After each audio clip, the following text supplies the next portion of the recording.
Willkommen zu den Übungsgesprächen auf Deutsch mit Geschichten. Bist du bereit, dein Deutsch zu üben und fließender zu werden?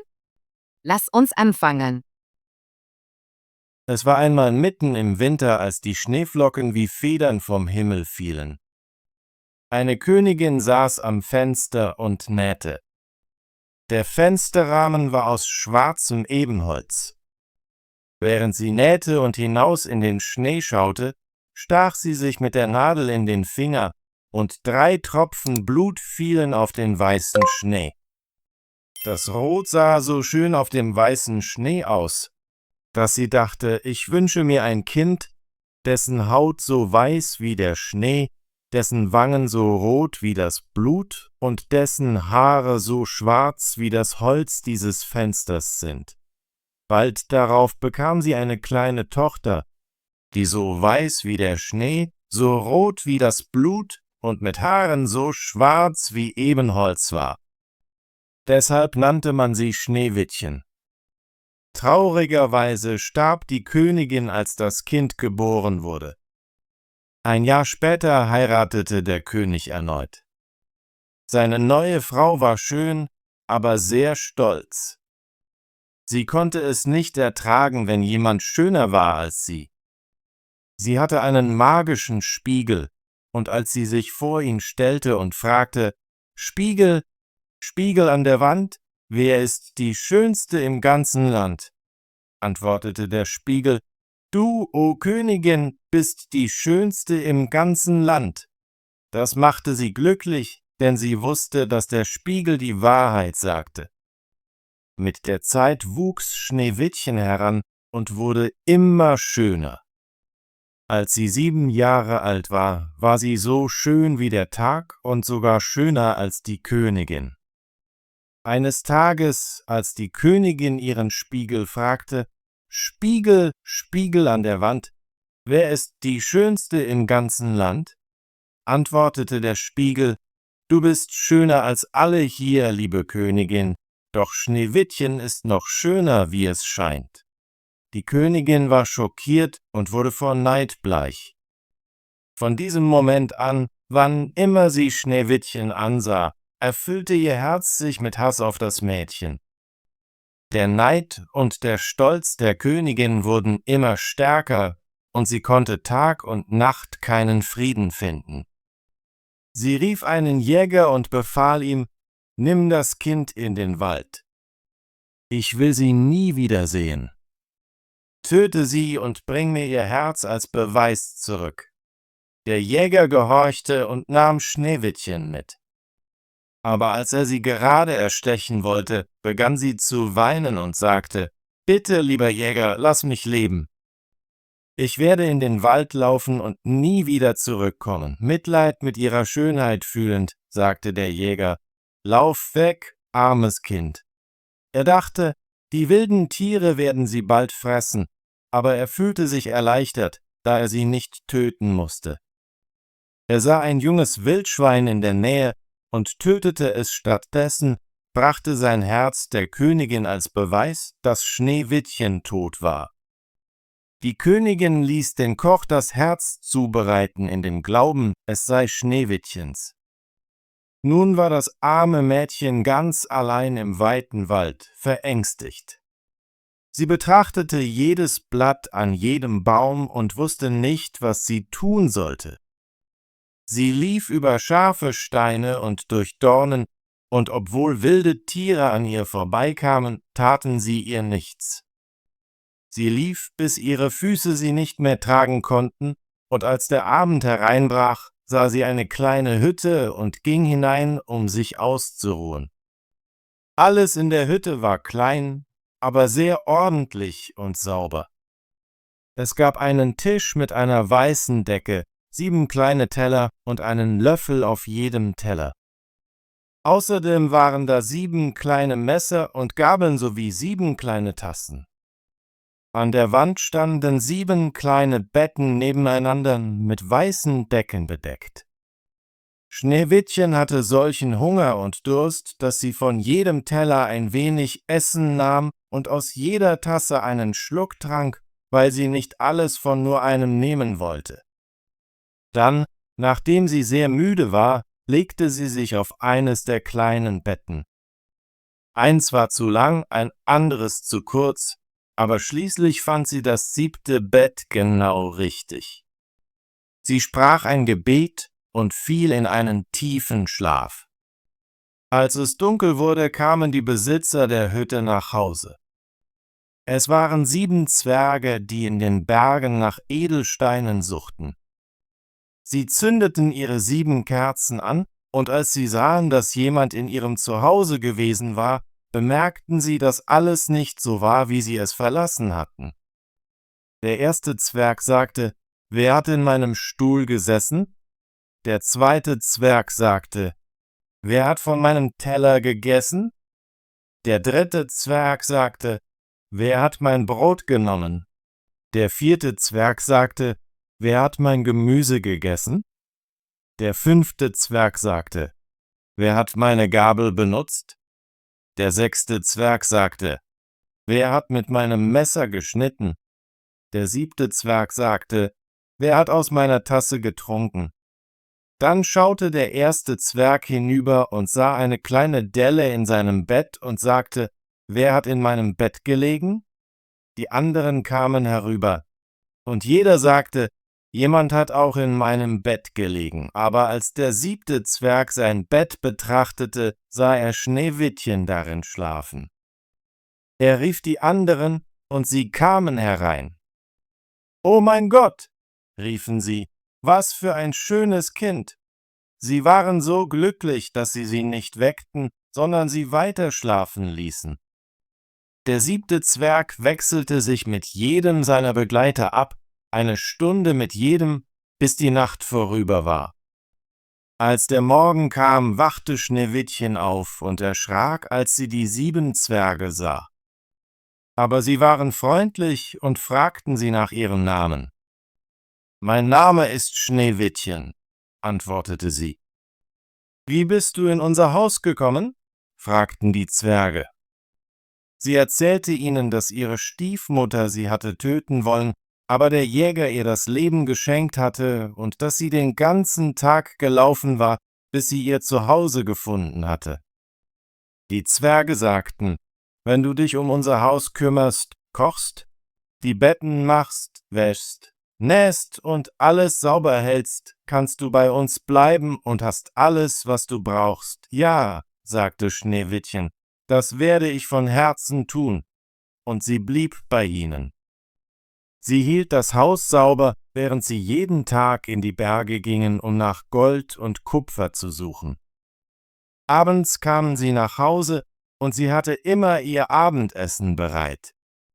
Sie war den ganzen Tag allein, also warnten die guten Zwerge sie: »Sei vorsichtig mit deiner Stiefmutter. Sie wird bald herausfinden, dass du hier bist. Lass niemanden herein.« Aber die Königin, die glaubte, sie habe Schneewittchens Herz gegessen, war sich sicher, dass sie wieder die Schönste sei. Sie ging zu ihrem Spiegel und fragte: »Spiegel, Spiegel an der Wand, wer ist die Schönste im ganzen Land?« Und der Spiegel antwortete: »Oh, Königin, du bist die Schönste, die ich sehe, aber über die Hügel, wo die 7 Zwerge wohnen, lebt Schneewittchen und ist noch immer wohl, und keine ist so schön wie sie.« Die Königin war schockiert und wusste, dass der Spiegel niemals log. Sie erkannte, dass der Jäger sie betrogen hatte und dass Schneewittchen noch lebte. Also dachte sie sich einen Weg aus, um sie zu töten. Sie malte ihr Gesicht und kleidete sich wie eine alte Marktfrau, damit sie nicht erkannte. In dieser Verkleidung überquerte sie die 7 Berge zur Hütte der 7 Zwerge und klopfte an die Tür und rief: »Schöne Sachen zu verkaufen. Sehr billig!« Schneewittchen schaute hinaus und fragte: »Guten Tag, meine gute Frau, was haben Sie zu verkaufen?« »Gute Sachen, schöne Sachen«, antwortete die alte Frau. »Ich habe Bänder in allen Farben«, und sie hielt ein buntes Band hoch. Schneewittchen dachte, ich kann diese nette alte Frau hereinlassen, und öffnete die Tür, um die schönen Bänder zu kaufen. »Kind«, sagte die alte Frau, wie schrecklich du aussiehst. Lass mich dich richtig schnüren. Schneewittchen verdächtigte nichts und stand vor ihr, während die alte Frau sie fest schnürte. Aber die alte Frau schnürte so schnell und so fest, dass Schneewittchen nicht mehr atmen konnte und fiel, als wäre sie tot. »Jetzt bin ich die Schönste«, sagte die Königin zu sich selbst und lief davon. Später am Abend kamen die 7 Zwerge nach Hause und waren entsetzt, Schneewittchen regungslos auf dem Boden liegen zu sehen, als wäre sie tot. Sie hoben sie auf und sahen, dass sie zu fest geschnürt worden war. Sie schnitten die Schnüre auf, und nach einem Moment begann sie wieder zu atmen und wachte bald auf. Als die Zwerge hörten, was passiert war, sagten sie, die alte Marktfrau war die böse Königin. Sei vorsichtig und lass niemanden herein, wenn wir nicht hier sind.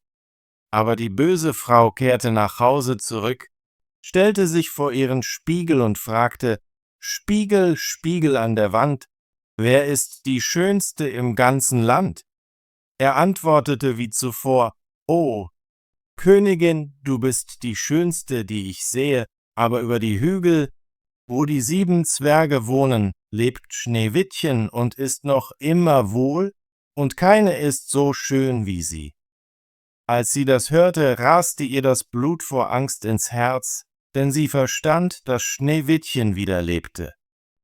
»Aber jetzt«, sagte sie, »werde ich mir etwas überlegen, das dich beenden wird«, und mit ihrer Hexerei machte sie einen vergifteten Kamm. Sie verkleidete sich erneut als alte Frau und ging über die 7 Berge zur Hütte der 7 Zwerge.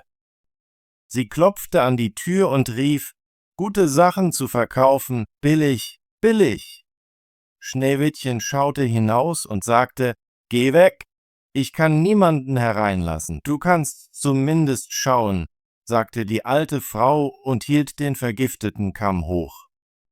Das Mädchen bewunderte ihn und ließ sich täuschen, also öffnete sie die Tür. Nachdem sie einen Handel gemacht hatten, sagte die alte Frau, »Lass mich dir endlich einmal die Haare richtig kämmen.« Das arme Schneewittchen verdächtigte nichts und ließ die alte Frau tun, was sie wollte. Aber sobald der Kamm ihr Haar berührte, trat das Gift in Kraft, und sie fiel ohnmächtig zu Boden. »Du Schönheit«, sagte die böse Frau, »jetzt bist du erledigt«, und sie ging fort. Glücklicherweise kamen die 7 Zwerge am Abend zurück. Als sie sahen, dass Schneewittchen wie tot auf dem Boden lag, verdächtigten sie erneut die Stiefmutter. Sie suchten und fanden den vergifteten Kamm. Sobald sie ihn herausnahmen, kam Schneewittchen wieder zu sich und erzählte ihnen, was geschehen war. Sie warnten sie erneut, vorsichtig zu sein und niemanden hereinzulassen. Die Königin kehrte nach Hause zurück und stellte sich wieder vor ihren Spiegel und fragte, »Spiegel, Spiegel an der Wand, wer ist die Schönste im ganzen Land?« Der Spiegel antwortete wieder genau wie zuvor, »O Königin, du bist die Schönste, die ich sehe, aber über die Hügel, wo die 7 Zwerge wohnen, lebt Schneewittchen und ist noch immer wohl, und keine ist so schön wie sie.« Als sie das hörte, zitterte sie vor Wut und rief, »Schneewittchen wird sterben, selbst wenn es mich mein Leben kostet.« Dann ging sie in einen geheimen Raum, in den nie jemand ging, und machte einen sehr giftigen Apfel. Er sah wunderschön aus, weiß mit einer roten Backe, so dass jeder, der ihn sah, ihn haben wollte. Aber wer ihn aß, würde sicher sterben. Als der Apfel fertig war, malte sie ihr Gesicht und kleidete sich wie eine Landfrau. Sie überquerte die 7 Berge zur Hütte der 7 Zwerge und klopfte an die Tür. Schneewittchen schaute aus dem Fenster und sagte, »Ich kann niemanden hereinlassen. Die 7 Zwerge haben es mir verboten.« »Das macht nichts«, antwortete die Frau, »ich werde bald meine Äpfel verkaufen.« »Hier, ich gebe dir einen.« »Nein«, sagte Schneewittchen, ich kann nichts annehmen. Hast du Angst vor Gift? Fragte die alte Frau. Sieh, ich werde den Apfel in 2 Stücke schneiden. Du isst die rote Backe und ich esse das weiße. Der Apfel war clever gemacht, so dass nur das rote Stück vergiftet war. Schneewittchen wollte den schönen Apfel, und als sie sah, wie die Frau ein Stück davon aß, konnte sie nicht widerstehen. Sie streckte ihre Hand aus und nahm das vergiftete Stück. Doch kaum hatte sie einen Bissen genommen, fiel sie tot zu Boden. Die Königin sah sie mit einem bösen Lächeln an und lachte, weiß wie Schnee, rot wie Blut, schwarz wie Ebenholz. Diesmal können die Zwerge dich nicht wieder wecken. Als sie zu Hause ihren Spiegel fragte, Spiegel, Spiegel an der Wand, wer ist die Schönste im ganzen Land? Antwortete er, O Königin, in diesem Land bist du die Schönste von allen. Dann fand das neidische Herz der Königin etwas Ruhe, so viel wie ein neidisches Herz finden kann. Als die Zwerge an diesem Abend nach Hause kamen, fanden sie Schneewittchen auf dem Boden liegend, nicht mehr atmend. Sie hoben sie auf und versuchten etwas Giftiges zu finden. Sie schnürten sie auf, kämmten ihr Haar und wuschen sie mit Wasser und Wein, aber nichts half. Das arme Mädchen war tot und blieb tot. Sie legten sie in einen Sarg und saßen 3 Tage lang weinend um sie herum.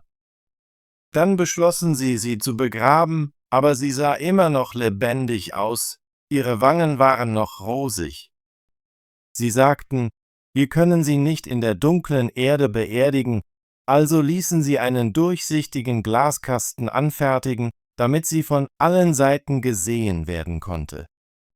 Sie legten sie hinein und schrieben ihren Namen in goldenen Buchstaben, indem sie angaben, dass sie eine Königstochter war. Sie stellten den Sarg auf einen Berg, und einer von ihnen blieb immer bei ihm, um zu wachen. Auch Vögel kamen, um Schneewittchen zu trauern. Zuerst eine Eule, dann ein Rabe und schließlich eine Taube. Nun lag Schneewittchen lange Zeit in dem Sarg, ohne sich zu verändern, als ob sie schlief, mit Haut so weiß wie Schnee, Wangen so rot wie Blut und Haar so schwarz wie Ebenholz. Eines Tages kam ein Prinz in den Wald und fand die Hütte der Zwerge. Er sah den Sarg auf dem Berg und die schöne Schneewittchen darin. Er las die goldenen Buchstaben und sagte zu den Zwergen, lasst mich den Sarg haben. Ich werde euch dafür bezahlen, was ihr wollt. Die Zwerge antworteten, wir wollen ihn nicht für all das Gold der Welt hergeben.